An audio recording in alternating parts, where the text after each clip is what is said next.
If you haven't watched the video linked above right now, I would recommend you to do so before watching this one. And come back later, of course. Anyway, roll the video, the interview, now. Welcome to the second part of my interview series.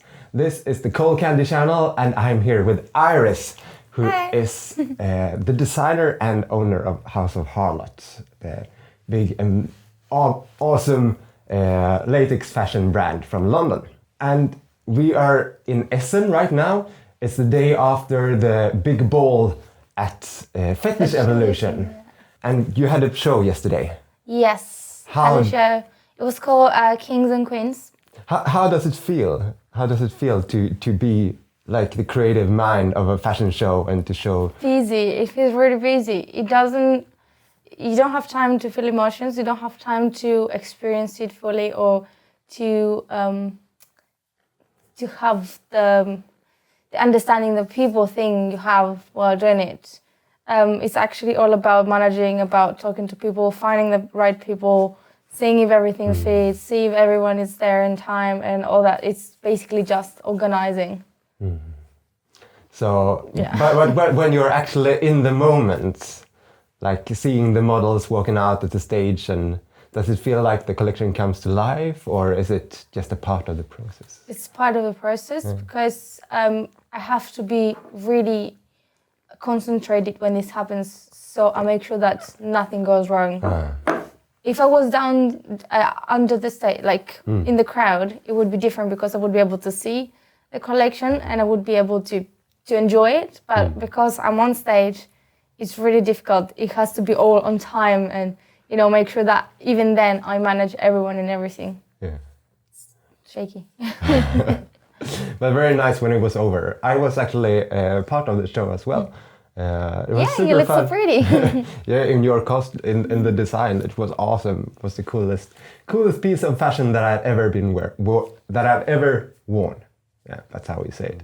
And it was, I can totally relate to what you are saying, because it was this feeling of, standing behind the curtain, waiting to go on stage, and it was like you haven't seen the crowd, you don't know what's waiting out there, and it was it was very fun to be on stage, but it was very nice when it was over, because then you could finally relax and like take the heels off. Yeah, and think about what happened, and like because there is always, like, even though you plan, there is always an element of surprise or improvisation. Yeah, my crown fell on stage. Oh yeah. I had to hold it the whole time. Yeah. Damn it. So you were wearing a really nice crown to your outfit, and not that easy to balance it when you walk at the stage with these big steps and freshly washed shiny hair. Doesn't stay there. So I was thinking, let's talk about how it ended up this way. So now we are in the day where the day after the fashion show, and the day where you have shown off a great collection. But let's take a couple of steps back, and I would like to ask you, how did this all started? Why did you get into making these kind of designs, or designs at all? I think I had some sort of tendency to dressing up, not in a casual way, in a bit more gothic, but not classic gothic, a bit more creative and fetishy, but at the same time without going to the extremes. And then when I started doing fashion design, I thought, well, you know, let's take it all out, whatever I had in my mind, because it was always really difficult for me to find clothes that I felt like wearing. There was always something missing. There was always so many ideas that I couldn't find anywhere to buy, and I was like, why no one makes them? So now I have the opportunity to give that to people and give it to myself as well. Yeah, that's good. Yeah, I can kind of recognize that when you have an idea of what you want to have, and the only way to really get it is to make it yourself. Yes. I didn't take it as far as starting selling my things, but I've been making a few things in the past, at least. and it's so nice. I mean, at least when you're just starting out, just the feeling of, oh, I actually succeeded making this a reality after like messing it up 5 times. Yeah, that's normally how it goes, at least for me. It's a practice to the success. So, but what you told me when we talked about this earlier, you said that you were living in Greece. You're from Greece. And you said that for the fashion that you wanted, there was not like many options to find. There's not much there. At least 10 years ago, there was almost nothing. There were only 2 shops that sold the items really expensive compared to the online prices. And my granny used to go off away in the weekends. So I used to steal her sewing machine and make some clothes from PVC for me. So I was always with dress at the parties as well. And that's when it was the first steps of actually creating items that were alternative and I could wear. And then one day I saw this girl, this awesome mistress wearing this latex. I'm like, oh my God, I want to do that. And later, like 3 years later, I realized that was what she wore was House of HARLOT. And I got an internship there. So I'm like, oh wow, yes, I made it. And now, because you moved from Greece to UK to London to study, right? To study. And I studied my internship through university, to House of HARLOT, and then I realized that what I had seen back then was that. And I always wanted to do something like this dress I saw this mistress wearing, and now I own the whole company. It's like crazy. You were instantly hooked by the look. Destiny. I mean, I thought about that when talking to you the first time. I thought that, oh wow, this is such a lucky story, but it also, of course, it's also hard work. It's also not sleeping, like having weeks with like 2 hours sleep every night, or like staying in the workshop for 3 days in a row. I guess that has been your reality the last days to finish the last details. And the last years as well. Because even before, when I was working for the former boss, he used to allow me to stay after work and make my outfits for the parties I was going to. So it has been my life in the past 5 years, I can say. And that's quite interesting. I was listening to, I don't know what it was, maybe a YouTube video with Elon Musk, the owner of Tesla, or the founder and SpaceX, and he said that to be in this kind of field, when you have to be in the really front to be able to compete, to be able to. He said that it's not only having a creative mind and hard working. You actually have to work a lot as well. You have to be able to manage everything and not freak out and understand what has to be done, because you will never have other people doing it for you the way you want it. You always have to do it yourself. You can get help from other people, but it's always how you end up getting the hand of, on the situation. So, I think, and many people think that being a designer is all creative. Oh, you take a month off, you go on holiday, you think about it, you brainstorm, you design, which is not the case. You have so much stuff to do, so much like admin and like promotion, admin, designs, patterns, making, suppliers, clients, that in reality, design is only like, for me at least, it's no more than 10 days a year. Wow. 10 very productive days. Yes, the rest is just managing and all that stuff. It's basically running a company. It's probably a good message to anyone who wants to start their own fashion brand. It's not only sitting behind the sewing machine and creating things. It's also. I wish it was. Maybe someday, if one is very, very lucky. Maybe. Yeah. So question about House of HARLOT, because you used to do your own designs when you were working there you were working as a designer for House of HARLOT. As a maker. I was just making them. So you were making their designs. But now you own the company. Yes. But when you were working there, you said that you were also working on your own designs. Yeah, so what I was doing for the parties I was going to when I was staying after work to make my outfits for the parties. Then I had many models being interested in shooting my items without me actually promoting them or just wearing them like, oh, I really like it, can I please shoot it and stuff. So I started getting many models wanted to shoot them and they had to credit them somehow. So my name at the time on Facebook was Iris the Spider. So everyone started saying, oh, that's Iris the Spider design. So I established it because that's how everyone knew me. Me and the few 5-10 designs I had done for myself. So because that was already it had a good name and it had a good following in the first year. I think I got 5,000 followers on Facebook on the first year. And I was just still a maker. So I thought maybe I should, keep it going on and, put creative stuff. At the same time, I didn't want to push it too much and tell, that's my design, let's put it officially to House of HARLOT because I wasn't a designer. So I didn't want to be pushy, I just wanted to be creative. And that's what people loved more, that I could express myself and make everyone love that.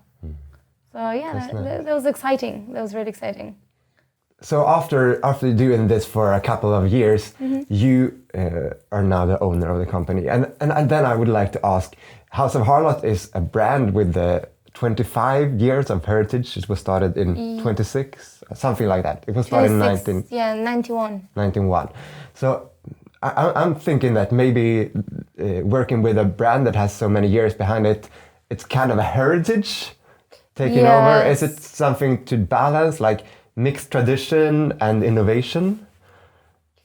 Yeah, that's really difficult because of the name of the company and the fact that it's been around for so many years, it has specific style. I can't really put so much new and alternative ideas into the House of HARLOT. That's why I kept Iris the Spider as the creative side. So I can do other things there without the clients, the long-term customers of House of HARLOT to get the weird vibe from it. I want them to feel that as if it's still the same thing because I was the main maker before anyway. I want them to feel that it's the same thing and it keeps going strong. And then for other ideas and new ideas and more, mixed material garments and stuff, they can always look into the Iris the Spider collection. Okay, that's probably a good idea. A way to keep the creativity going. Yes, and you keep also you keep your fields separate because you don't want to have a brand that has 20 different styles and confuses people. You have to have a market. You have to have the people that know you and they know that for this style they will come to you and buy exactly what they're looking for. So it's best if everything is in its place. And that's basically what a brand is about. It's like a customer or like the public, people interested in the company needs to be able to describe what is this brand. You have to have like a mark. And also it's like the same with music. Sometimes you see people making music, bands having music, and then they're having an album, then they change the style completely, and you're like, really what is that? Yeah, and that's that's probably what you have a side project. Like if you compare it to the music world, then you say you have your band, and then you have a side project where you do your experimental different things. Yes. It's probably a good idea because I know that myself have gotten a bit angry sometimes when a band releases stuff that is completely different. Of course, it has to be progression, otherwise it gets boring. But still. Well, you can't go too far because then you lose your crowd. You're not original anymore. It's because when you want to be someone that people will want to be you, or we want to be around you, or they want to wear your stuff, or to be someone that stands out, you have to have a style. You have to have to be original, to be yourself. If you keep changing a lot, I feel that people think that you don't know what you are and what you want, that you keep changing to the trends when the trend always changes, but you should be that one that people will want to like you. But if changing a lot, I think it makes people a bit, concerned about the originality of what you do. Yeah, it's a fine balance, just like in everything else. But that was a good answer. I've been thinking a bit about that, like how to mix the heritage and tradition and still be as long as you keep ideas. the project separate, then everything is fine. But just make sure you never mix everything in one, because that causes confusion. So what is the most fun thing about being a designer? Well, I don't think there is a fun thing. I think there is the excitement of it. I don't see it as fun. I would see fun going to the cinema or going for a walk. But I think about designing is the excitement of actually seeing that something you imagined is real, and then people like it. Yeah. Because you don't want to just make something and wear it and then chuck it to the bin. You want something that people want to buy it, will want to wear it. And then you see people wearing it and be happy in it and having a great time.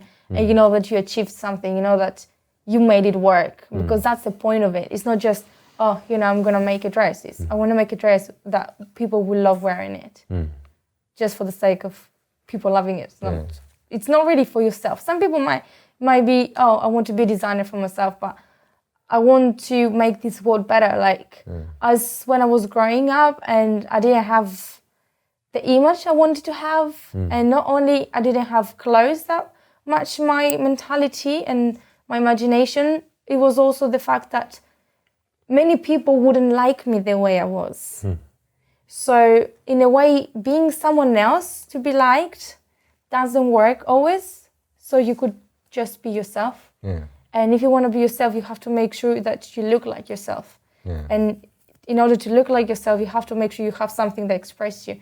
And that's a reason why I don't do basic designs. I always try to do something new and cover fields that other designers maybe haven't covered. And I can basically get all the people to like it that haven't found what they want anywhere else, if that makes sense. Yeah, I think so.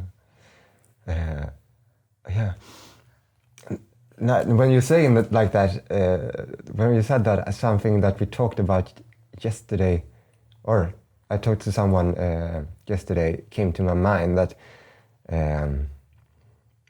I'm from Stockholm, and this Saturday we had the big Stockholm Fetish night. It's called Decadence. Really good party.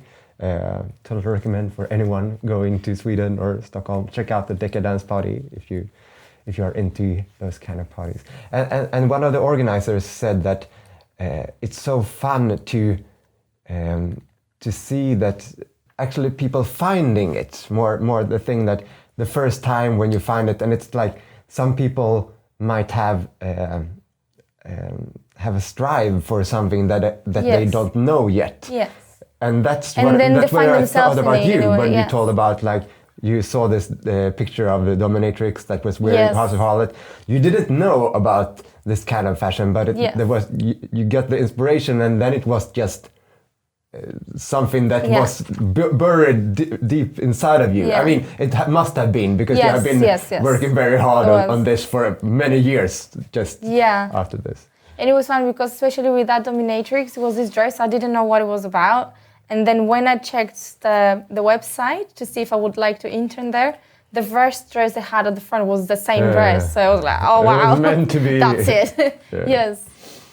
So another question to take a side step away from this. You have decided to keep on modeling as well while still being a designer. Why do you do that? I guess that somebody would say that, oh, blah, blah, blah, you should focus on one thing and one thing only. Because I don't see my job as a job. I see it as something where I should be expressing myself. Then I had to take over such a big responsibility and do so much organizing and managing, where I stopped having the fun of it. The fun of actually creating things, of wearing it and be excited and have energy and not being sleepless and tired to enjoy myself at a party and all that. So I started doing some modeling on the side so I can be more creative. As before I was doing making 8 hours a day and then I would do creations from that time to 12 o'clock for another 6 hours. So for me, that was amazing. I would be 6 hours creating stuff.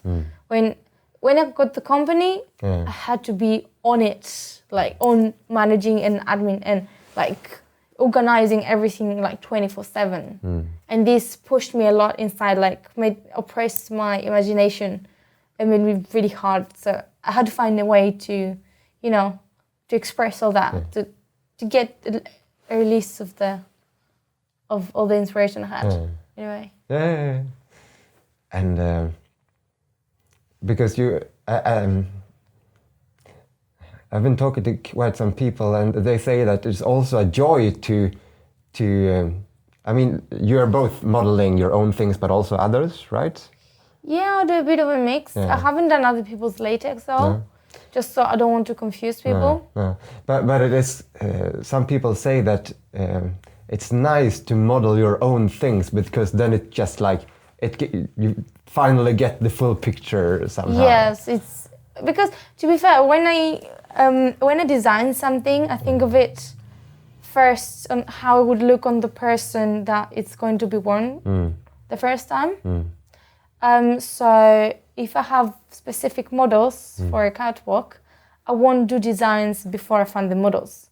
I will find the models that I like and then I will get inspired on them. And I always look to find models that are like as characters, as personas, let's say. So I can have something strong to look at and make an outfit that will fit their, you know, their vibe and everything. Because also I want them to feel comfortable with what they're wearing. And when I don't have a catwalk, a show, I always think of myself and what I would like to wear.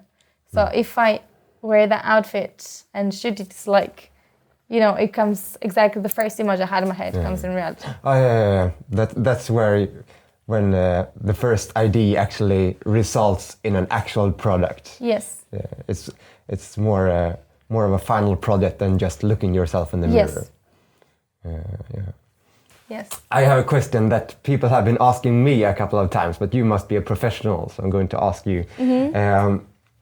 I know that when we talked the first time, you said like, "Oh, I was a tiny little goth girl in Greece, and I went to this. There were not many parties, but there were some, and now you're latex designer, so you must be professional in this." Because people have sometimes been asking me, and I've seen this debate going like, is there a connection between the goth subculture and the fetish scene, or is there not? And if there is one, what is it about?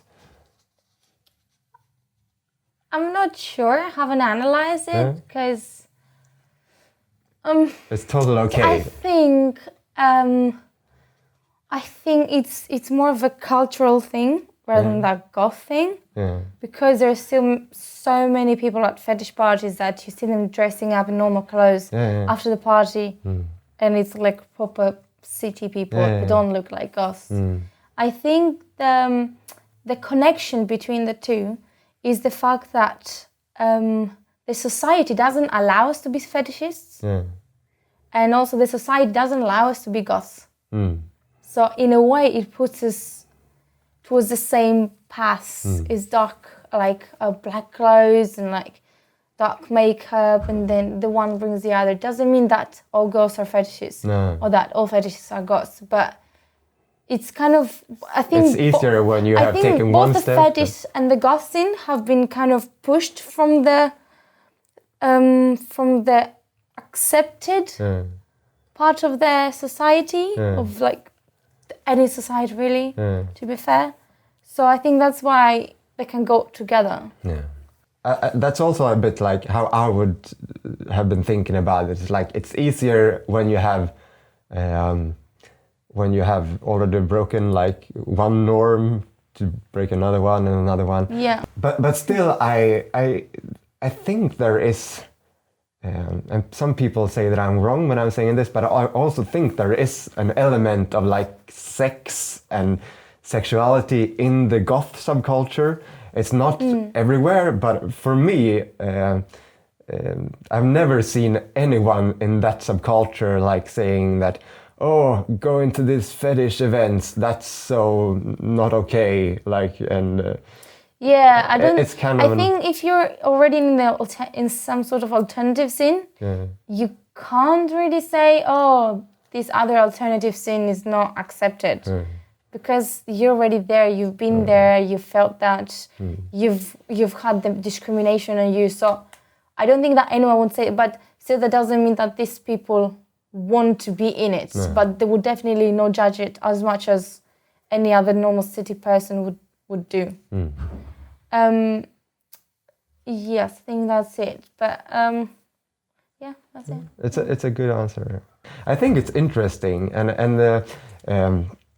I think maybe it's even more apparent in Stockholm because Decadence was which is the main club. When Decadence was started, they recruited many of their first like guests and the people that started going to. I mean, I wasn't there myself, but this is what people have told me, that many of the people that started going to that, they came from the Tech Noir club, which was the main synth, gothy, alternative electronic music club. And it became like a thing that these two clubs and these two groups of people mixed together. And Stockholm is not that big, so and there are not that many parties. So if you have another, and they started playing alternative electronic music at the Decadence Fetish party as well. So just another club to go to. You know, that's a weird thing because in Greece we always connect the fetish to the alternative goth. Yeah. But then when I moved to London, that's what I was expecting to see. But the main fetish parties in London do not have gothic or alternative music. They have club music. Yeah. Which is really weird because if you say that Stockholm is a really small city and it's all connected, and in Greece, in Athens is a small city as well and it's connected, then you go to London that is a big city and they're not that connected and it's really weird. Like the people go, but the music and the scene itself actually surprised me. The first time I went to a party, I was really surprised how it wasn't what I expected. Of course, people were amazingly dressed. They had, like, I saw more than expected.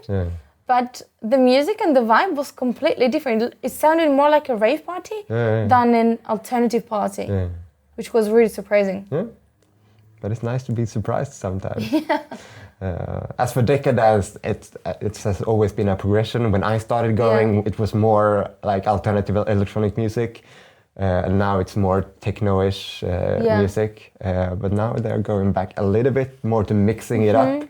So maybe in a night I think it's that not there should like, always be some mix-up because of the different people that's I cannot handle a party that is just techno from opening to closing, because it's, for me, it doesn't give me enough energy. I need more progression and variation. But I mean, I've started to kind of enjoy techno music more when going to these parties, and I like to dance to it, but as long as I can, maybe if there's like the club yesterday, the party yesterday, totally perfect with two dance floors. You can go between them, dance a little techno, and go down to the basement. That's a better option.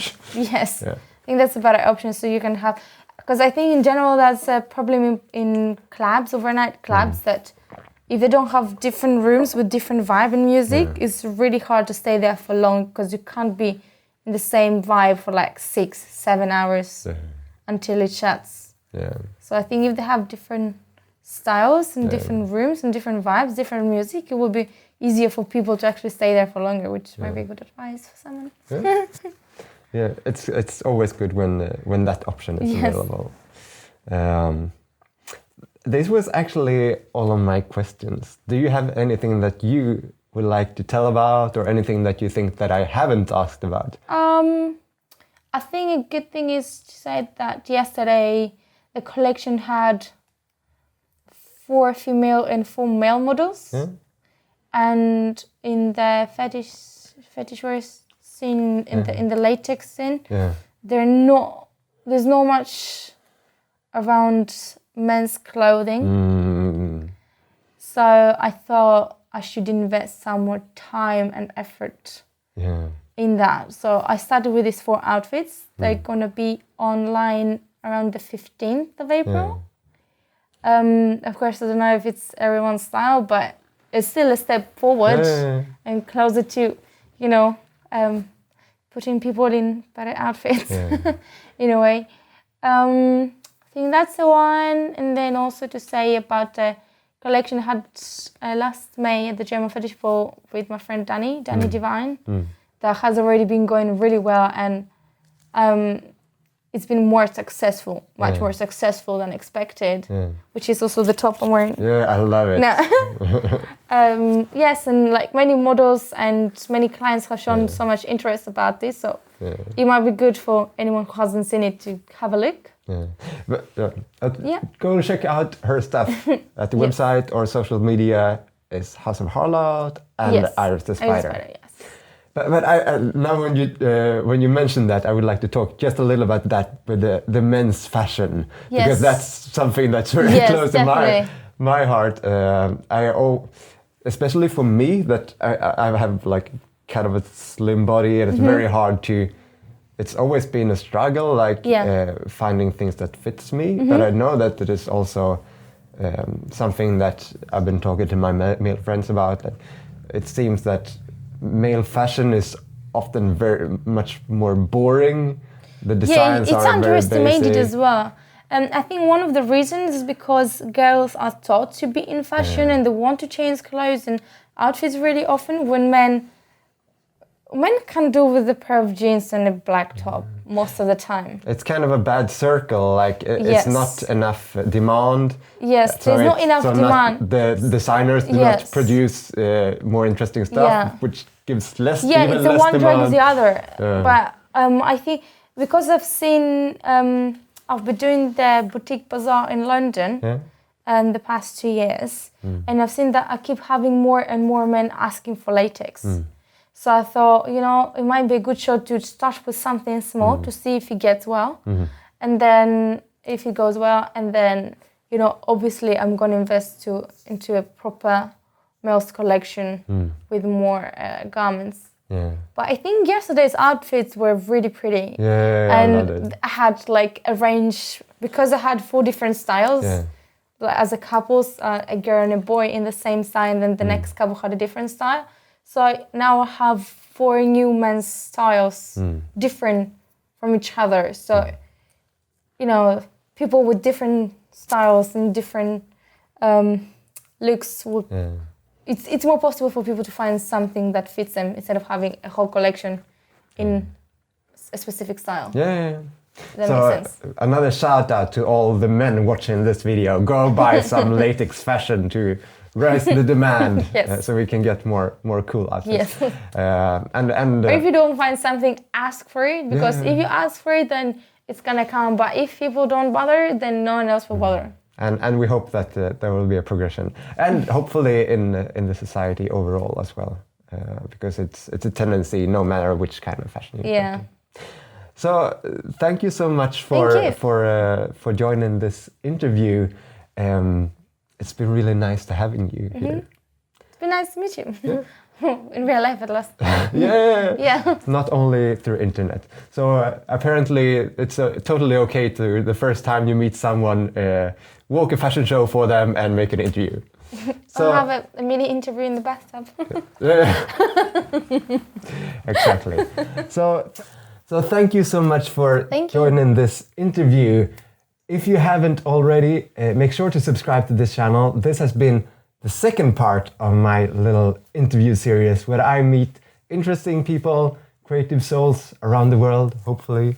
So I know there are a couple of really nice ones planned for already. And there will be a couple of nice interviews like this throughout the year. Thank you so much, Iris, for joining the interview, and thank you for having me in the fashion show. Thank you for coming.